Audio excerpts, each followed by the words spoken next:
Welcome on to this edition of the Fast to Be on 50 podcast. It is so good to be with you. And today we are talking about booze and specifically how alcohol affects your training. We're going to be talking about much higher than normal heart rates, running with a headache, which is an interesting question we've never had on the podcast before. We're also going to be talking about what you can leave out if push comes to shove in your training. And a whole lot more on today's episode of this podcast. My name is Brad Nadauld. We've got the coach Lindsey Parry with us once again. Lindsey, this is actually take two that we're recording this. We did this like literally the day after the Cape Town Marathon, but realized my mic wasn't plugged in. So we're doing it again. We haven't actually done a debrief on the Cape Town Marathon, but cancelled. There's been lots of conjecture and a lot of water under the bridge, but entries are now open again as we publish this, and it's all systems go for May 2026. And if everything goes according to plan, Cape Town's going to be a major. Yeah, and I think that's, if you read between the lines, that everybody who runs 2026 will get major status if Cape Town passes. I think if we read behind those lines, that Cape Town is a major, and it's actually theirs to mess it up now. So yeah, get your entries in. Come and visit us in South Africa. The only real debate left for South Africans is it's 3 weeks between the marathon and Comrades. As the current official Comrades Marathon coach, I shouldn't say things like this, but there really isn't another opportunity to do. I'm glad you said there isn't a better opportunity. Another is the better choice of words. Yeah. So it's 3 weeks, and it's not sensible to run Cape Town and Comrades 3 weeks apart. But if you really, really ran an easy Cape Town just to get that major medal under the belt, because as soon as Comrades is in its normal kind of first week of June, well, it's always the second weekend in June, which often falls on the 6th and 7th, and that's the reality, is that would normally be 2 weeks, and then I couldn't, in good conscience, even if someone walked Cape Town, suggest that they do it. So it's not a good idea if you want to run a really good Comrades, but if you are happy to just finish both, this is probably the year to do that. And what a time to do it as an international, Lindsey. This is what I would suggest: is come and run Cape Town, then spend 3 weeks in South Africa on holiday, and then run Comrades to cap off the trip of a lifetime. I think that would be brilliant. But let's get into today's questions. And if you have a question you would like to submit on this podcast, all you need to do is click on the link that's in the description. You can also click in the show notes if you're listening on whatever podcast player you're listening to. It is in there as well. And leave us a question. We do filter the video questions up. So we have got a ton of written questions. If you want to jump the queue, leave us a video question and we'll definitely get to it ASAP. First question in from Anthony in New South Wales in Australia. Lindsey, Anthony says, I usually sleep really well, but I've noticed that even after a couple of drinks, wine or gin and tonic, leaves me sleeping terribly. I hardly drank for years, so maybe my tolerance is lower now, but it feels like the fitter I get, the more alcohol affects my sleep. Is this just an age thing, or is there another reason to have smaller, or is there another reason that small amounts have such a big impact? Yeah. So, I mean, it's basically all of the above. If this was an exam, A, B, C, all of the above. So, look, the reality is that our liver processes alcohol, and there's an argument to be said that if you go long periods without booze, it should be more efficient at dealing with it, but that's not the case. The reality is that it's like any old fitness. Our body gets used to processing certain things. So the fact that you haven't had a lot to drink, that's one of the factors why it now hits you so hard. The second is that as you exercise, training, get fitter, and in particular, if you allow yourself to get relatively dehydrated, then alcohol affects you more than when you are really well hydrated. So that's an aspect to look at, that high fitness and mild dehydration go hand in hand. And they've had some studies to show that. And it's one of the reasons why bigger humans can actually tolerate alcohol better than smaller humans. It's just the pure volume of blood that they have to spread the alcohol around in. And then as you get older, there's an absolute definite increase in the impact that the alcohol has on you. So all three of those. Interestingly, there are a lot of people who basically cannot sleep unless they can like de-stress and have some alcohol. And so I think that the trick here is that not all alcohol affects you the same. So a beer may not have the same effects as a G&T or spirits, for example. So if you do want to just have a little bit of alcohol before you go to sleep, experiment with both what you're drinking and Brad timing. That's quite important. So, if you are having alcohol just before you go to bed, I would imagine that would really impact your sleep quite poorly. But if you are having that 2 hours before you go to sleep, for example, it may not be as bad. And one of the tools you can use to track that is HRV. So if your watch or wearable does HRV, you can do like some testing around what impacts your sleep more and when you drink and how that impacts your sleep. Yeah, Lindsey, I've definitely found the same as I've gotten older. It does impact me a hell of a lot more. But one thing I have found is if I have had a drink or two, is I fall asleep faster, but my quality of sleep is poorer. And that's, I mean, any alcohol, I do not sleep well if I've had a drink or two. So it does impact, unfortunately. You can't carry on like you were 20 for your entire life, unfortunately. No, you can't. But I also know people who are super, super fit and active, and have had a glass of wine their entire adult life, and I mean they're well into their 60s now. So we're talking like over 40 years of having a glass of wine every single night before they go to sleep. And there's no ways he would be able to cope without having a glass of wine, but still super active, super fit.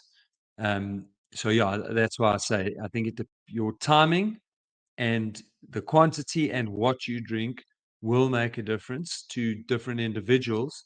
And so those are the kind of things you just need to have a look at. I did read an article in the week about a 70-year-old who was on his way home from the supermarket on a bicycle. I don't know if you saw this article, Lindsey, where he came off his bike and fell down a ravine, and they only found him a few days later, and it was the wine that he had with him that kept him alive. So there is definitely pros for carrying a couple of bottles of wine on a bicycle. That is for sure, especially if you're going to be going anywhere near ravines. So yeah, thank you very much for that question, Anthony. Much appreciated. Question from Karen. Lindsey, Karen says, during a recent run, I noticed my heart rate was about 5 beats per minute higher than usual, and I really struggled to keep it within the normal range. Even though I felt fine at the time, later the same day, came down with a stomach bug. It made me wonder, can a raised heart rate be an early indicator that your body is fighting some sort of virus or illness even before the symptoms show up? Yeah, so look, this is one of those questions that's very easy to answer because the answer is yes. But I will elaborate a little bit, otherwise that's fairly meaningless. But look, it's exactly why we like to track heart rate during exercise, and the same impact that virus or illness that you were incubating had on you, that would have been there at your resting heart rate too. So the two things that we literally look at are, have I got elevated heart rate at rest, and is my heart rate at equivalent intensities higher? That is a really good sign of either early overtraining or illness. And both of them require response, i.e., modification of the training. So, if you're in warm up and your heart rate is 5 to 10 beats higher than normal, you can trust your equipment is accurately measuring these things, or reliably. Maybe accurate's not the right word, but reliably measuring. In other words, it's comparable to previous readings. Then take heed of that and go, hang on, something's obviously not right. I'll train easy today, but I'm not going to train hard. I'm going to monitor myself for the next 2 days, and then either my heart rate will come down or I'll get sick. And then if I get sick, then I know that was the issue, and I can recover from that illness and then start training again. Yeah, Lindsey, and I think it's also just important to mention, and I know you said the tracking side of it, but we often get asked, like, what's a good resting heart rate, or what should my heart rate be? The more important question is sort of, there is no right answer to that question. Your heart rate is what your heart rate is, but it's tracking it over time. And that's why we always say to people, like, it doesn't really matter what that number is. but you looking for variations to show things like this over time. So just bear in mind, like I know people get fixated on sort of getting their specific number, whether it's heart rate variability or resting heart rate to a specific number, but that's not the most important. It's what are the deviations from the norm. Yeah, and that's what I mean by reliable. Like, as long as your measurement on you is repeatable and reliable, we can compare apples with apples. You're not comparing yourself with someone else, and you track yourself over time, to your point, because otherwise, how are you going to know if it's different? I mean, I don't know about you or the people listening, but a long time ago, I can barely remember the exact distance of all my routes that I've got now. I'm always second guessing myself. So that's my normal heart rate at a certain pace is not information that I can store in my brain. But if I have tracked it and I have the numbers that I'm always cross-referencing them, I can pick it up quickly. Yeah, and if my resting heart rate is 52 and yours is 57, that doesn't mean you're getting sick. That's probably also important too. Yes, exactly. All right, next question from Elaine. Don't forget, if you have a question you'd like to get answered, just click on the link in the description. Elaine says, I often struggle with headaches, and sometimes they hit on days when I have a run planned. I don't want to miss my sessions, but I also don't know if it's smart to push through when I'm not feeling 100%. What's the best approach? Should I run with a headache, or is it better to rest? If you're over 50 and want to recover from sessions faster, run pain and injury-free, and improve your endurance, then be sure to join Lindsey and I for our upcoming Faster Beyond 50 Masterclass. In it, we'll show you how we helped a 70-year-old run a 47-minute, 18-second 10K, and how you can take those exact same principles and apply them in your training. Simply scan the QR code that's on screen right now, or click on the link in the description below to save your seat in the training now. We look forward to seeing you there. So I think one of the things that we have to figure out is what is the cause of the headache. So that's always, like, not being a medical professional. I always get very uncomfortable telling people, just ignore the headache, go ahead and run.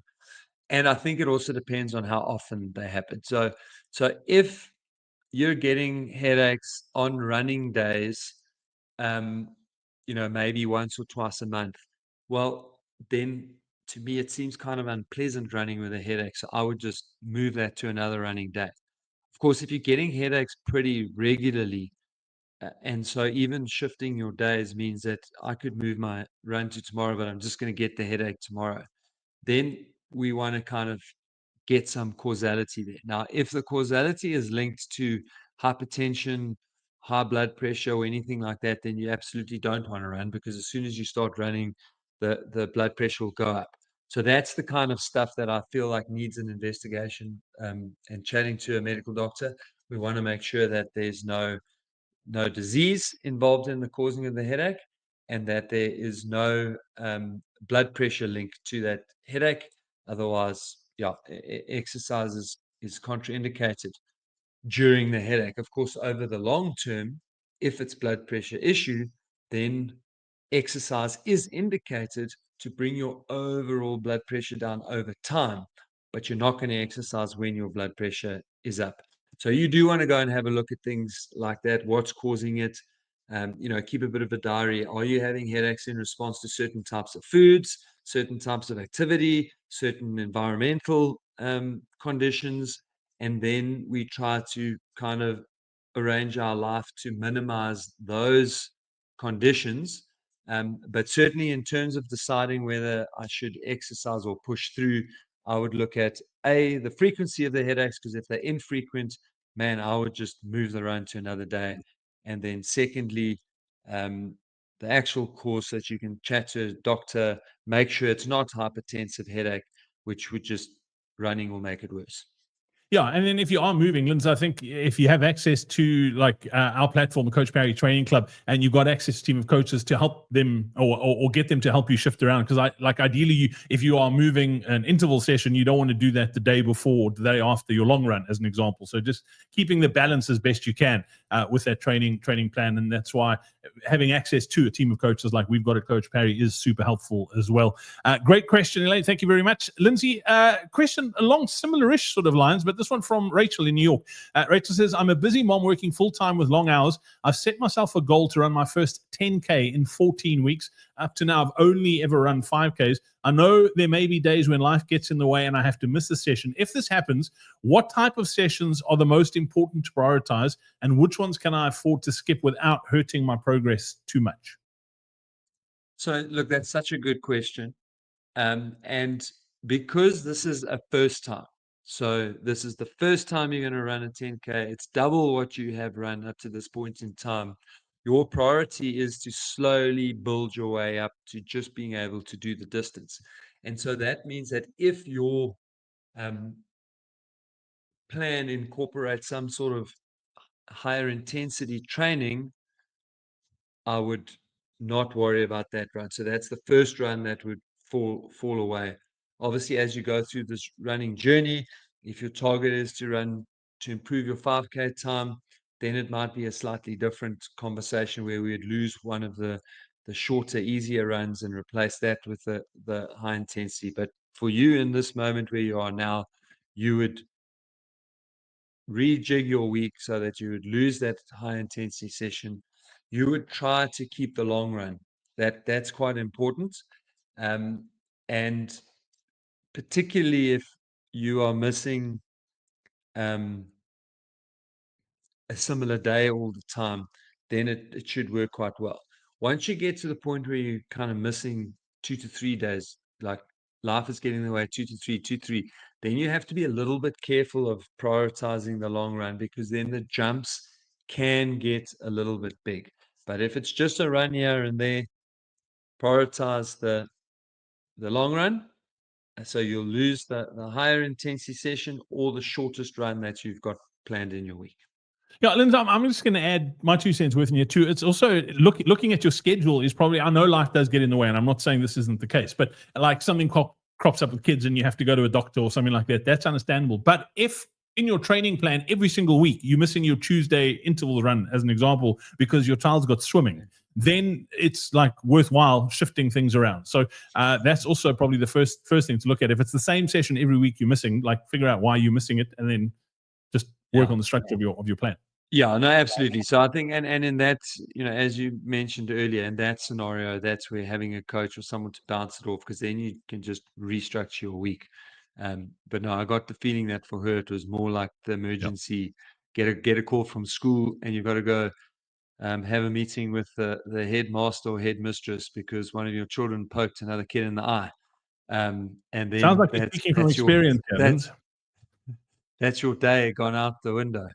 I did an interview on another podcast that I host around Comrades. I actually haven't told you this, with a friend who I've known for years who now lives in Texas, and she's training for Comrades again after a number of years. But since her last Comrades, she's had 2 sets of twins.